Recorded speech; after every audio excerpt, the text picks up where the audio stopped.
देखिए, सच्चाई है कि जब भी इस देश की जनता न्याय की तरफ देखती है तो वो इस न्याय के लिए, न्याय के मंदिर सुप्रीम कोर्ट की तरफ देखती है। और भारतीय जनता पार्टी का ये जो दोहरा मापदंड है, चाहे वो बात हो आर्टिकल 370 की, या फिर वो बात हो राम मंदिर की, या फिर निशिकांत दुबे जी की पत्नी को लेकर भी जब सुप्रीम कोर्ट ने अपनी जब निर्णय दिया था, तो उन्होंने बड़ा सुप्रीम कोर्ट का जो है सम्मान किया था। उन्होंने सुप्रीम कोर्ट को न्याय का मंदिर कहा था। लेकिन जब सुप्रीम कोर्ट ने इस देश के बेसिक स्ट्रक्चर पे जब भारतीय जनता पार्टी ने प्रहार करने का काम किया, उस पर सवाल लेकिन उठाया, लेकिन अंश जी, आपको एक ध्यान में दिला दूं, अभी राहुल राहुल एक मिनट रुक पूछने जाइए, सौरभ भाई रुक जाइए ना। राहुल जी अभी आजकल अमेरिका में हैं। राहुल जी ने जो अभी चुनाव हुए थे ना महाराष्ट्र में, उस पर सवाल उठाए थे।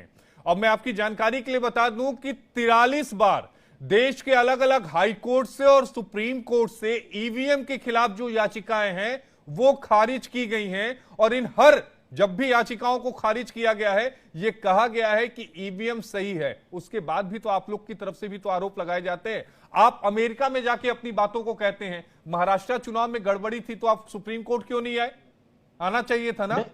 हाँ, अब मैं आपको जवाब देता हूं। हाँ, देखिए, सबसे पहली बात तो जो आपने ये बात कही है ना कि अगर आपको कोई भी परेशानी थी तो आप सुप्रीम कोर्ट आइए, यही बात जो है भारतीय जनता पार्टी के भी तमाम नेता प्रवक्ता कहते हैं कि अगर आपको कोई भी चीज से परेशानी होती है ना तो आप सुप्रीम कोर्ट आइए। सुप्रीम कोर्ट हम जाते हैं तो सुप्रीम कोर्ट अगर इनके खिलाफ अगर जो है भारतीय जनता पार्टी के खिलाफ अगर वर्डिक्ट देता है तो इसी प्रकार की बातें करते हैं। और रही बात, मैं आपके सवाल पे आता हूं, हमने इस देश में जो चुनाव प्रणाली है किस प्रकार से वो सही ढंग से हो, इस पे हमने तमाम जो है बार हमने इलेक्शन कमीशन से भी भाई लिखने एक का भी प्रयास उदाहरण किया है। दीजिए, कौन से मैटर को लेके आप सुप्रीम कोर्ट गए और उस पर जो है भारतीय जनता पार्टी खिलाफ हुई, बताइए।